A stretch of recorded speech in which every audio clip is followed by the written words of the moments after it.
back to Halloween House. Oh, we got the story for you today. Yeah, it's a pretty interesting story. It's from Australia. Yes, we're going to the other side of the planet. Where you're upside down. If you go down, you won't be upside down. Anyways, we are not from Australia. This is through research and hearsay. But it's really cool. If any of our Australian friends want to correct us, please do. Yeah, we'd love to hear more about the story. Yes, we would. Very much so. So this takes place in northeast of Melbourne. And it's the Victorian high country in the mountains. It's very rugged. Most of the land is only accessible by horse or four-wheel drive in the warm months. And God forbid you try to go there in the winter. Good luck. Not accessible in the winter months. No. The story starts over 100 years ago. And it gets pretty crazy in more recent times. Yeah. So, back in 1918, there was a double murder. And there are still some relatives of the families still there. A lot of them don't like to talk about this. And a lot of times, old tragedies families don't like to talk about. I have some in my family too. So, yeah. I get it. It's crazy. It's terrible. But urban legends are based on these things. Yes. So, Jim Barclay, who was 48 years old, he was a cattleman out in the high country. His body was found in a shallow grave not far from his cattle station. And number one suspect was his cook. His name was John Bamford. And they went to try to question him and see what happened. He was gone. Yeah, he disappeared too. And 9 months later, they found him with a bullet to his skull. So they don't know if there was some kind of affair between the guys and different wives. They don't know if there was an affair between the guys, or if there was some cattle thieves that they dealt with, and they met their demise that way. But yeah. I don't know if it was cattle thieves. I don't see they need to bury them. Yeah. They would just get shot, leave them where they lay. Yeah. So. But very the strange. first one, they buried him in an effort to hide the body, which leads me to believe it was the cook. And I think the family then went after the cook as a form of revenge. I guess that's pretty much how that urban legend goes. Yes. So that was the beginning of the mysteries in this high country.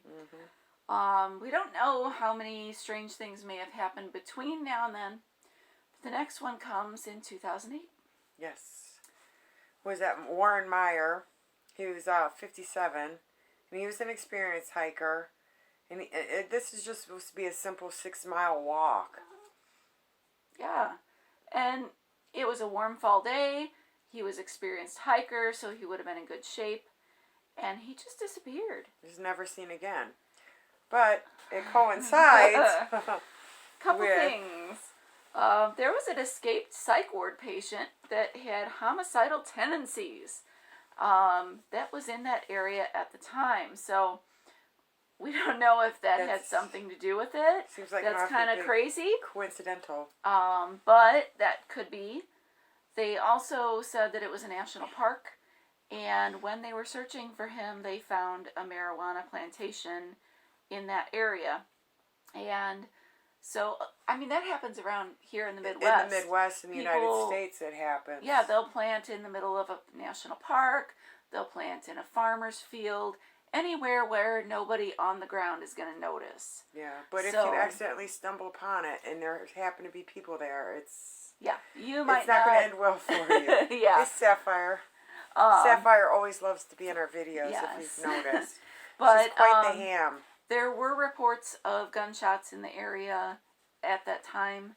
Yeah. So it is possible he stumbled on something that people didn't want him to find. Because where would the escapee from the psych ward find a gun? Exactly. I don't know. So it was never solved. And we don't know what happened with the psych ward guy. We don't know if he got caught or not. And if he did, what did he really say? Well, maybe he would. Some people like to brag. That's true. But yeah, it was never solved, so no one ever bragged about it. Yeah. Our next victim was in 2011, and he was another person who probably wasn't somebody who was really vulnerable. His name was David Perdow, and he was 50 years old. and he was the head of the Melbourne prison, and he was out deer hunting. So not only was he probably someone who was a little tough, he would have had at least one gun on him. Yeah. And he just vanished. They thought that maybe it was related to a gang leader that was killed under his watch. Maybe he was being followed. There were reports about 4 years after his disappearance of sightings of him, but nothing was verified. So Yeah, I don't believe that at all. yeah, and you see people, you think you see people. Everybody has a doppelganger. Is that how you say it? Doppelganger. Doppelganger. Whatever. Doppelganger. A few weeks ago, I thought I saw my grandpa in his car driving down the road, and he's been gone for a couple years, and it was the same car, and it looked just like him. That would have freaked me out. I had to do a triple take, and wow. And I wish it was him. Yeah, of course. Absolutely. But still, people, you hear these stories, and you might think you see somebody, so... But still, up to 4 years later, they were still saying, sightings of him elsewhere. Yeah. But he probably met his demise somewhere out there in the high country, just like the other hikers. Yeah. Unfortunately. Ay. Craziness. Yeah. So, then there's two in 2019. Yeah. And the first one was Conrad Whitlock. He was 72 years old. He left his house at 3 a.m. He drove to the high country, and the police later found his car on the side of the road. His jacket, his phone, his wallet was still in the car. The car doors were open. Both doors were open for some reason. Anybody can guess what that was. I've heard speculation that he stopped to use the restroom on the side of the road, and someone popped up. But it's just strange. Why would you leave? Why wouldn't you steal his wallet or his car? Yeah. I mean, what's the point in just bother an old man on the side of the road or something? Just I don't get it. That's the most bizarre one to me, really. Very strange. Didn't take his car, his wallet, nothing. Yeah. They just took him. Never seen again. Maybe it was aliens.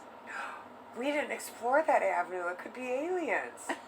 It very well could be. We're not alone in the universe. Oh, no. No way.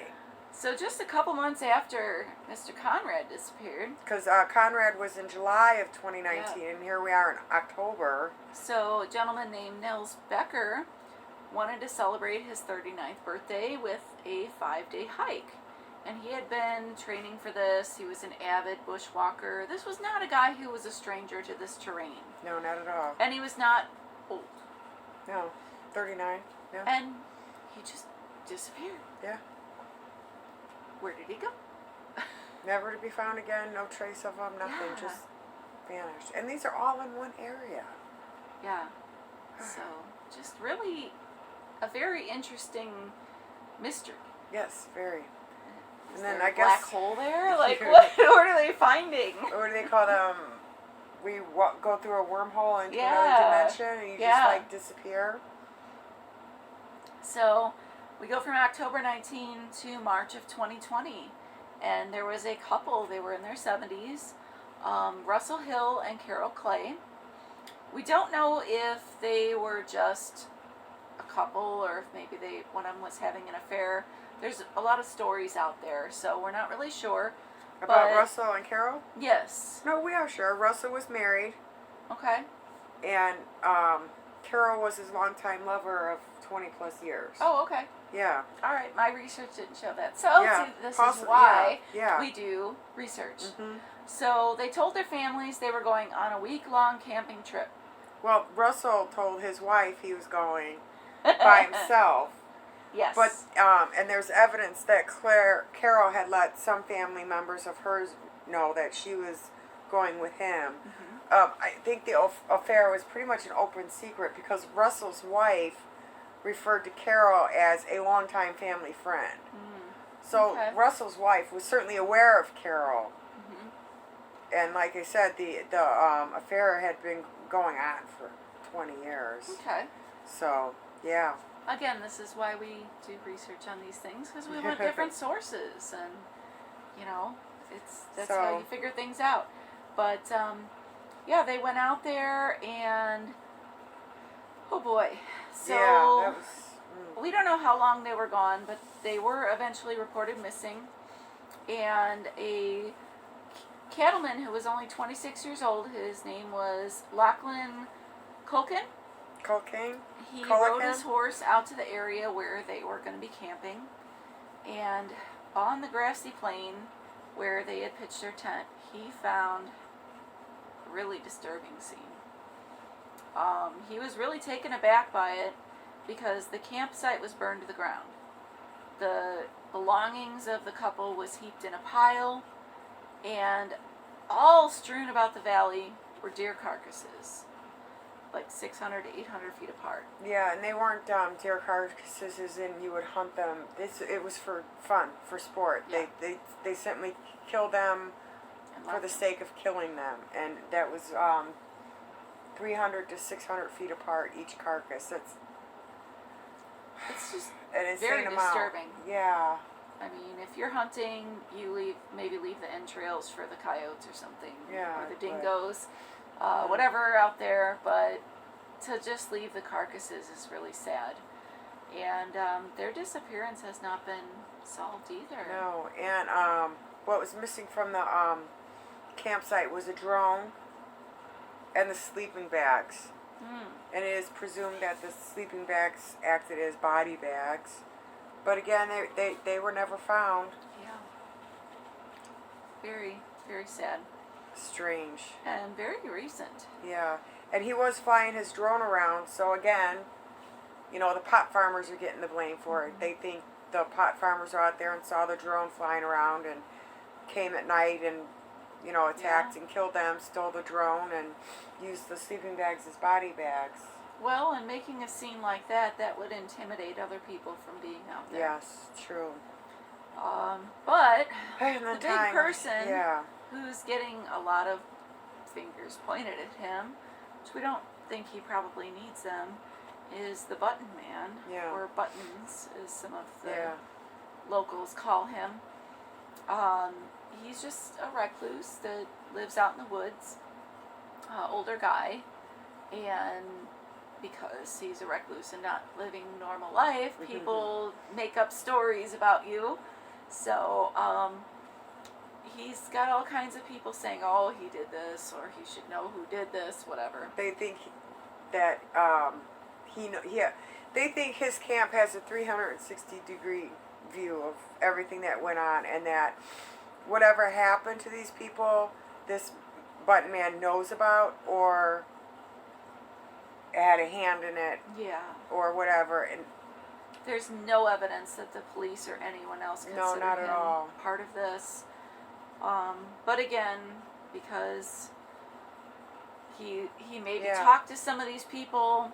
And he that were does out he there. does have strange habits. Like he would build little pyramids of rocks that would topple over if somebody walked by it, or if he planted it by the road, it would topple over if a car went by. So he always knew when someone was in his area. And I guess that kind of freaks people out. I just think he's a trained outdoorsman. Yeah. Just like we have in the United States, the mountain men Yeah. that live up in the mountains, and you never see them. You know they're there and they're living out there, but you never see them. Well, and They're they just said that some of the stealthy. hikers that would encounter him, he would just kind of emerge from the woods. They would never hear him. Yeah, he would just appear He would out just of be nowhere. there. Yeah. But then he would be like, hey, you want to see my button collection? You want to see my axe collection? Which, okay, And they if have you a lot were of axes. if you were in a neighborhood or something and somebody asked you about their axe collection, you might think you're a serial killer. What are you going to do? Right. But if you're out in the woods, you're going to need multiple tools, and axes are tools. And then, why do they call him Button Man or Mr. Buttons? Is because he makes buttons out of the deer antlers Yeah. and whatnot. And there's also some rumors that he's actually working for or with the university to collect data or something in the area. Yeah. Something, he lives there for some. And he may only research live there purpose. during the good season too. There's Yeah, and rumors there's- he lives in Melbourne during the winter. Yeah. They So- talk about him coming into town to get gas and food and chatting with people. Exactly. So it really doesn't sound like the locals think that he's anything but just a guy that lives in the woods. It seems like it depends on who you talk to and what story you get. Yeah. Really? But I don't know. From what I read, I just think he's a recluse. He's probably military trained. He's probably very similar to our United States mountain men. They just live in the mountain, and that's it. That's the end of the story. They're not serial killers. They're not evil. They're not weird. They're mountain men. That's it. So I do think Mr. Buttonman deserves his own video. Yes, he shouldn't be lumped in with the disappearances. No, and the other thing is a lot of the locals worry about him because of these stories. They're worried that someone's going to go out there and do something to him. And try to hunt him and try to prove a point. Oh, I found Mr. Buttons when he really probably needs to be left alone. I think so. So yeah, we'll do a little bit more research on Mr. Buttonman, see what we can come up with. But if you're from the area, leave Mr. Buttons alone. He didn't hurt nobody. And we would also love to hear your comments if you're from the area, because this is really interesting. It was fascinating. So we just want to share stories, and if we can learn more about them, it's even cooler. Yeah, and then this couple that went missing, a lot of people said, well, they just wanted to run off and get married and disappear. Hey, Sapphire! But I don't think that's the case. They're already in their late 70s. Yeah. They've been having an affair for 20 years. Come on. No, they didn't run off. They were murdered, I'm pretty sure. Pretty sure they were all murdered. Yeah, unfortunately. And they just wanted to go be in nature. Yeah. Well, let us know what you think. Yes. And thank you for tuning in. Stay spooky.